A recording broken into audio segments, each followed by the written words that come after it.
You know, usually the launch of a new car gets people excited, but I am very excited to see all these old ladies and gentlemen out here. I mean, I'm at a loss for words. Joining us now is Mr. Rusch. He's the chairperson for the Old Wheelers Club, and I mean, sir, currently we're in your museum, and what a incredible monument to motoring this is. Beautiful, yeah. Please tell us about the Old Wheelers Club, the museum, and what the club is trying to promote in society. Yeah. The Old Wheelers Club of Namibia was founded in 1986, back still at a place in town. And then in 2013 we managed to secure this property where we are currently on, and we started building the clubhouse here. Yeah. Our main aim is to encourage the preservation and also use, not daily use, but occasional use of these beautiful old cars we have here. All of the cars you see here belong to our members. Some have more than one. I think the member with the most cars has about 30 cars. What? Not all in running condition. Okay, yeah. because I mean, it must take a lot of effort to maintain these cars. I mean, you know, you probably have to go get a crankshaft somewhere and put it in your suitcase and fly back. And get it back. First you need to find one, that's the biggest challenge. Yeah. As long as they are running, awesome. Of course, once you're looking for parts, body parts are difficult to get here in Namibia. Often overseas you still get parts, but then the transport is of course a bit of a challenge. Mechanical parts, fortunately, is an easier story.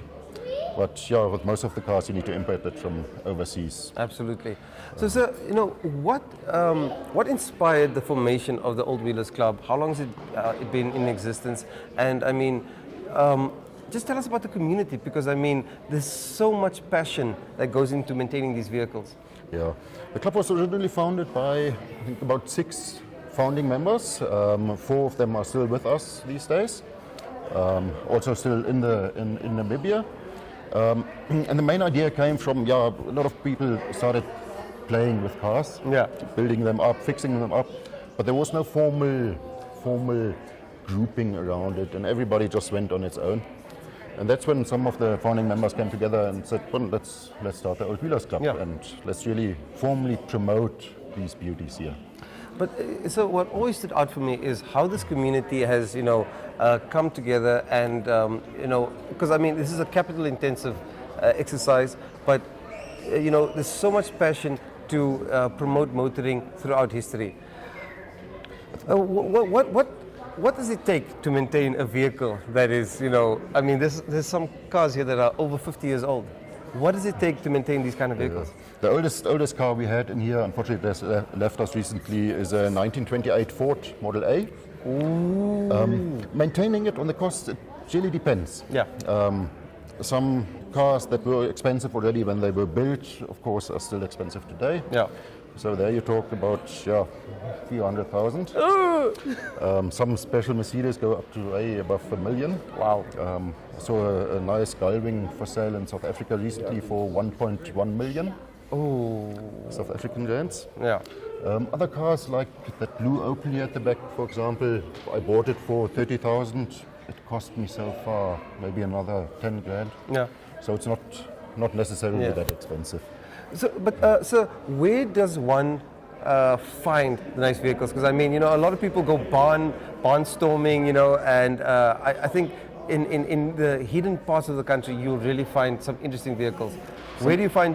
Where do some of these vehicles come from? A lot of the vehicles were bought and built up in the 70s already, and then now currently inherited by the grandson of the original member. These days it's fairly difficult to still find a nice old car in a good condition. It is also original. Yes. That's also quite original. Not have a turbo stuck in there. Turbo stuck or some fuel injection cut off just to make it a class bucky. Yeah. And then I think most of the cars that are already in the club stay in the club, is being sold then to another member, whoever has interest in the vehicle. Awesome. So, like, I'm at a loss for words. Like, I need... My car is not 12 years old, so I don't know if it qualifies as an old wheeler. Another 12 and then we can talk. Okay, cool. But sir, please walk us through some of the vehicles, because I mean, there's so much to see. Just walk us through some of the highlights. We'll do that, yes.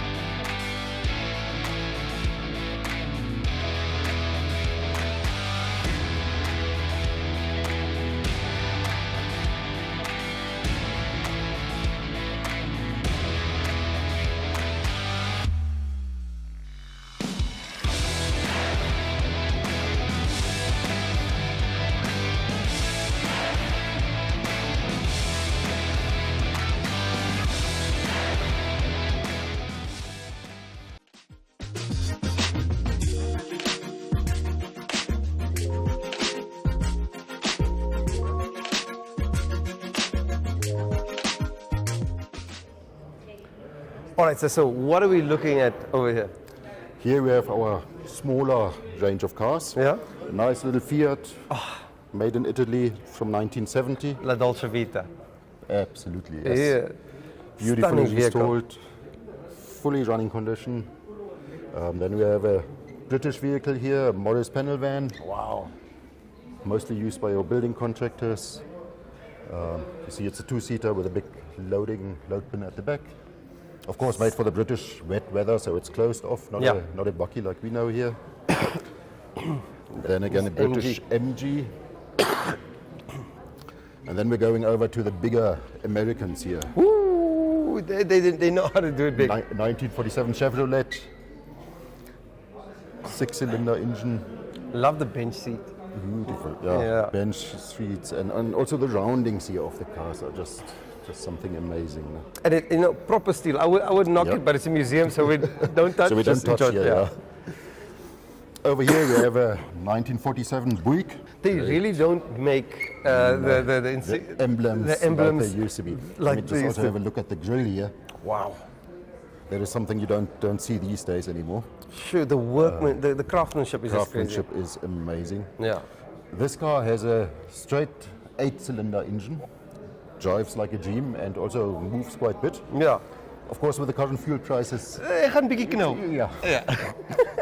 That's why you only drive it once in a while. Yeah, but I mean, also the feeling you get when you drive these vehicles.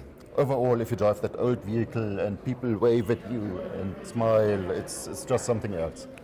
Oh man. Usually no aircon, no power steering. Use the no natural aircon. windows. It's stunning. Oh, beautiful, beautiful antique bike. Oh, my apologies. Oh, This Buick here is actually from 1938.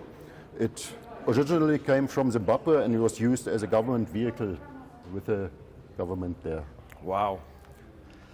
Shoot, it's stunning, and I love just the design is crazy. I mean, this very long, like cylindrical Long nose bonnet. with the grill coming out. Yeah, these beautiful lights just protruding, and these like wheel arches are just incredible. Absolutely, yeah. Shoo.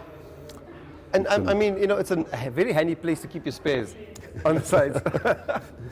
Don't need to move your luggage to get to your spare wheel. Yeah. Okay, we have another Buick over here. Another Buick over here, also from 1938. Beautiful So vehicle. you see the similarities between the cars. I would feel like Al Capone driving around in one of these. Absolutely, yeah. With your hat. Yeah, and the Tommy gun. But this looks presidential. And then we're moving over to the more luxury British vehicles again. A 1952 Austin. It was also restored actually only recently. And this car is also often booked for weddings, matric farewells, things like that. Absolutely stunning, and I love the hue of the paint. I mean, it's not a typical color, and I do think it could use more lights. I mean, just have a look at these large Stunning, lights stunning here. vehicle. Absolutely amazing. Wow. Oh, wow, and now we're back in America. Now we're back in America again. Here we have a 1946 Ford 3.9 liter V8 engine. Oof. So one of the big boys. Yeah. Absolute pleasure also to drive these cars. Just the reversing is a bit difficult. You don't see much through the small window at the back, and you only have one mirror here. So reversing is a bit of a pain, but going forward is absolutely It's a lovely dream. in it. Sure. And I love the white walls. Where can one get white walls these days? Difficult. There are some retailers that still have original white wall tires, and then you also get some inlays which you just put in between the tire and the rim to make it look as a white wall. Ja, nee. Cool. Chevy, there we go. En die is lekker 'n werkbakkie. Hier is Jy weet, 'n ou werksbakkie. Kerkwerk in plaas toe. 1941 Chevrolet pickup. You could see on the pictures what it looked like before the owner restored it. Phew. That took a lot of love. That took a sincere amount of love, yeah. Fortunately, these old cars are still fairly basic to work on, Yeah. and there's not much electronics or weird stuff, so it's relatively easy to get going again. I love the natural aircon. Of course, built for the hot Namibian weather. Yeah. You can roll out the front window. Imagine cruising through the back roads like the C28, going to Swakopmund or going down south to Helmerenhousing or something. It must be interesting with such a bakkie. I also have a 1939 Chevrolet similar to this one, and it actually drives like a hard old bakkie. So going to Swakop with that one is a journey of a few days. Yeah, you're going to need a break afterwards. You need in between breaks as well. Yeah. No, I love it. Oof. And this then Chevy you have a slightly newer model from 1955, also Chevrolet. And these Apaches are still, I don't want to say common, but there are a few around of them here in Namibia. Yeah. People love them. It's a typical American big car, Yeah. which we know from the movies. But what really strikes me is the color palette of some of these older vehicles. It's very subdued, but also quite vivid in its subtlety. Yeah. Originally, I think Henry Ford was the guy that actually started it, only making black cars. Yeah. You can have it in any Basically color. for cost, as long as it's black. Yeah.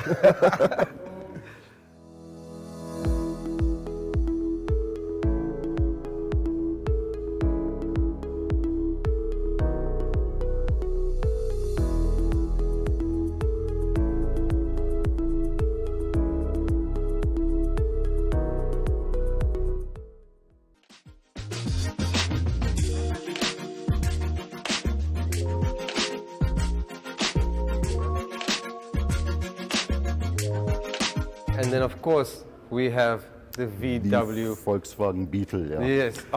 This is probably the only one, the oldest running Beetle in Namibia, still with the pretzel windows here at the back. And this car, actually the owner found part of it in a river here somewhere in Windhoek, pulled it out, and then he found another half of it somewhere else and built them together again. In a river? In a river, yeah, yes. Wow. No, that takes love and commitment. Absolutely, yeah. Shoo. And I love the number plates. I see a lot of some of the vehicles really have really nice number plates possible, that kind of talk to their year model. To the year model, yeah. Wow. Of course, these days it's a bit difficult to get a number plate like that, but Yeah. some people were still lucky, yeah. And I love the steel plate. I mean, there's just so much character about them. No old car needs to have a steel plate. Yeah, no, you can't. And no personalized plates, please. No personalized plates. Don't put your name on your plate. On your I'm sorry. plate, yeah. This one actually also still runs on 6 volt, not 12 volt like we normally know it. Okay. So Stunning vehicle. Stunning vehicle. then we have a beautiful Citroen here. This one belonged to one of the founding members of the club, who unfortunately passed away, but his grandson inherited it, and they are planning to fully restore it also again in the next few years. But so, how do you balance restoring a vehicle and keeping its character? Yeah. Okay. This one they won't redo the paint, Yeah. but redo the mechanics.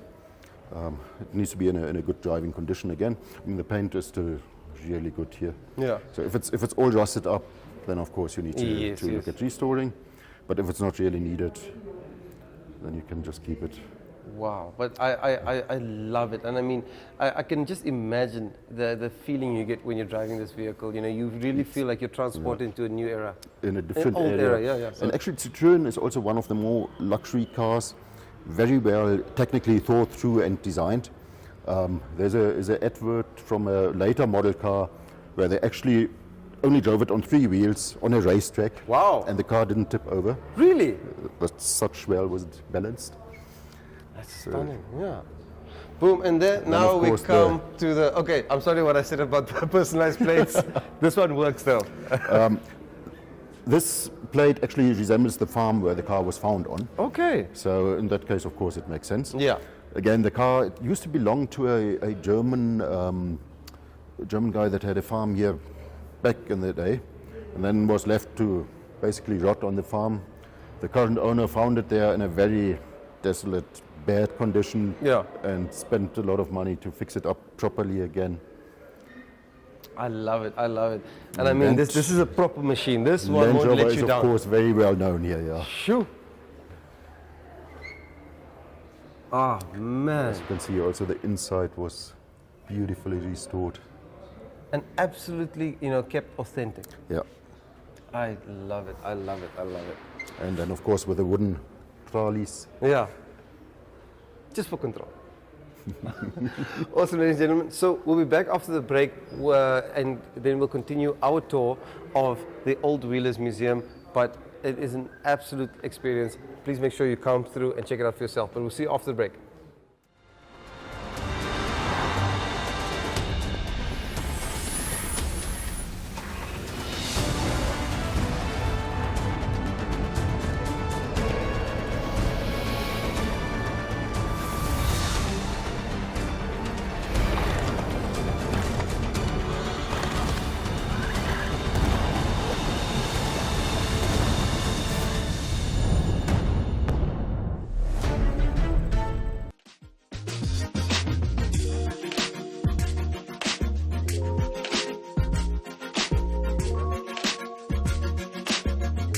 Boom. Okay, so we're continuing our tour of the Old Wheelers Club Museum, and I mean, we have to kick it off with the caddy.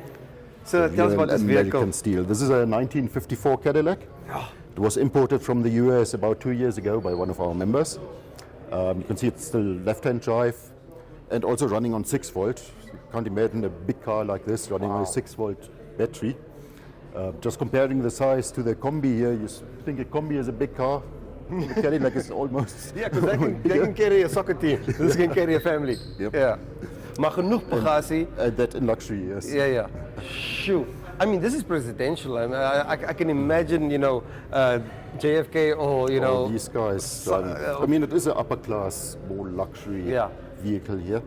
And the details are crazy. I mean, look at this emblem and just that is emblem here, stunning. just the bumper in front. You can see the steel price was a lot lower back then. Steel and petrol. Yeah, near.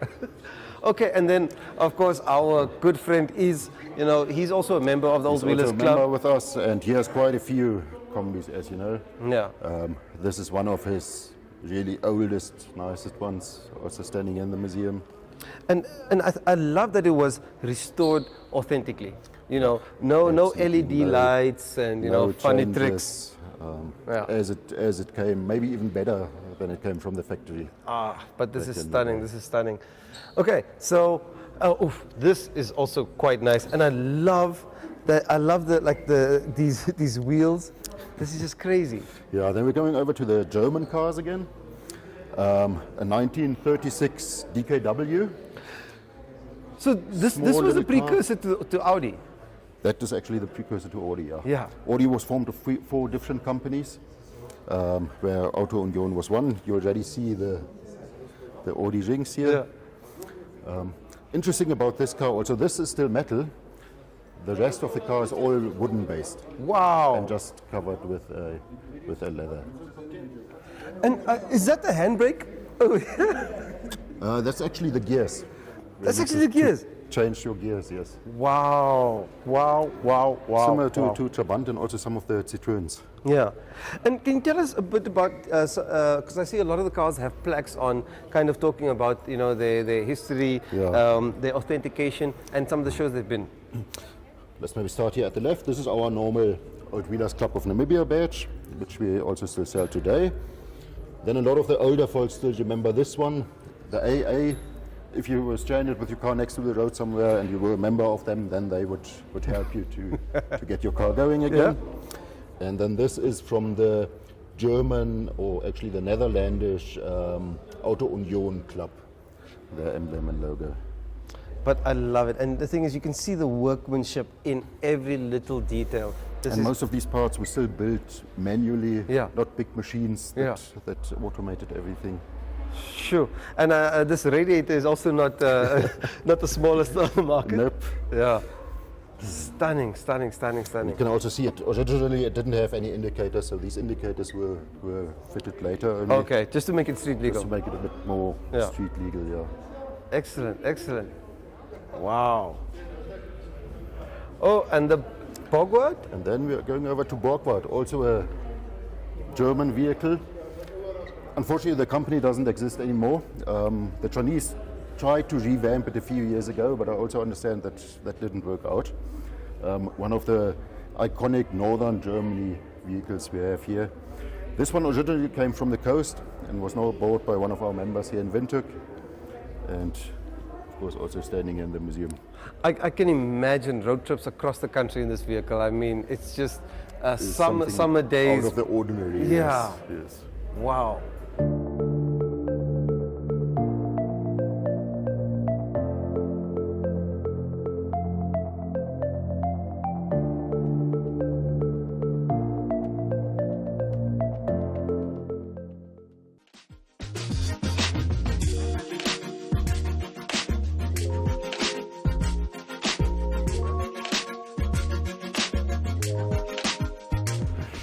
And this is a Then stunning we have a vehicle, nice this Jag. British Jaguar here, 1952 model. Also really in a top condition. This car also belongs to one of the founding members, Wow. who's still around. But stunning vehicle, and I mean, just that British elegance, beautiful clean lines, and I mean, just the styling. And the sorting of arrangement of the lights, and then Yeah. again also the Jaguar here is of course something you don't actually get any newer cars anymore with these Yeah. nice emblems. So I actually think that Jaguar emblem costs as much as my car. there's a good chance for that. Yeah. And then of course we have the The Merc. Mercedes. This is the Ponton range, end 1950s. This one is a 1957 model. And the owner actually has the same one again, also in green, Nice. which he and his family took on a trip to Cape Town a few years ago. He said no problems at all, driving as if you're sitting in your living room. Literally. And I mean, for a car that age, and it still drives perfectly, Yeah. even to Cape Town. Absolutely stunning. Then we're moving over to the German Opels here, two Opel Records, both from 1957. Real family car, you know. Family car, smallish engine, but they were one of the cars back in the day. Yeah. A lot of German families took them once a year to Italy on a holiday trip. Wow. Just imagine driving in a car like that, 4 persons plus luggage. Yeah. No, you're sorted. And sorted, yeah. if I'm not mistaken, this is your vehicle. This is one of my vehicles, Yeah. yes. And what do you love most about this car? It's simplicity. Yeah.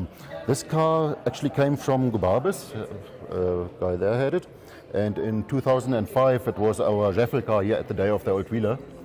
And You almost let it go. I didn't want it.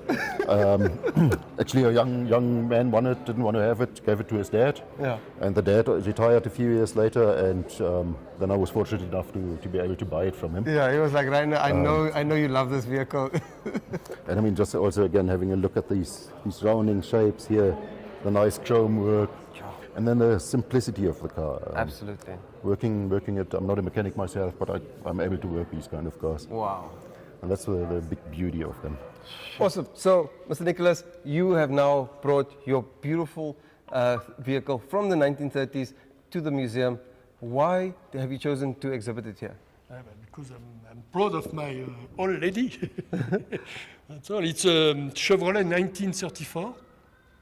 So it's almost 90 years old, running nicely, still with 6-volt battery, just a few change inside, but not so much, and I reduce the paint once. Excellent. I get it since about 20 years now. Excellent. Sir, we really appreciate you taking the time, giving us a spin around your vehicle, and we've had so much fun with you. Perfect. Good. Okay. Okay. Fine. Boom. So yeah, ladies and gentlemen, that has been My.Na Cars. What an experience here at the Old Wheelers Club. Good people, great food, and just a wonderful, wonderful day. Enjoying the entire automotive history that the country has to offer. So yeah, if you haven't passed by the museum or enjoyed their lovely food here at the Old Wheelers Club, please do make a point of checking it out.